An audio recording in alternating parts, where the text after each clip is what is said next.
Pagrindinis metodas siekti tikslo Grigorijaus Grabojaus mokyme yra visus išmokyti Grigorijaus Grabojaus mokymo technologijų.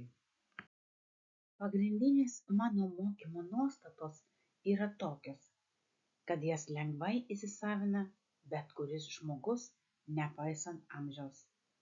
Štai kodėl mano mokiniai iškart pradeda praktinį darbą ir greitai pasiekia išsigelbėjimo ir harmoningo vystymosi rezultato.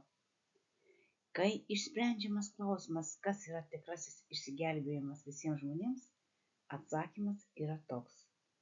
Tikrasis visų žmonių išsigelbėjimas visiems laikams yra tikrojo kūrėjo pažinimo perdavimas.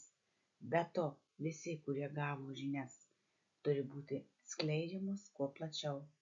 Būtent taip yra sudarytas mano mokymas apie išsigelbėjimą ir harmoningą vystymąsi. Šiame mokyme pateikiamos pažinimo technologijos, praktinis žinių pritaikymas ir jų panaudojimo paskirstymas. Kai prasidės visuotinis vystymasis, tada bus garantuotas sisteminis pasaulio vystymosi saugumas. Tai, kas pasakyta, leidžia matyti, kad pasaulis turi labai konkrečius kontūrus, visišką aiškią sistemą, o kiekvienas veiksmas pasaulyje turi atitinkamą saitą, tam tikrą struktūrą ir visiškai tikslias koordinates.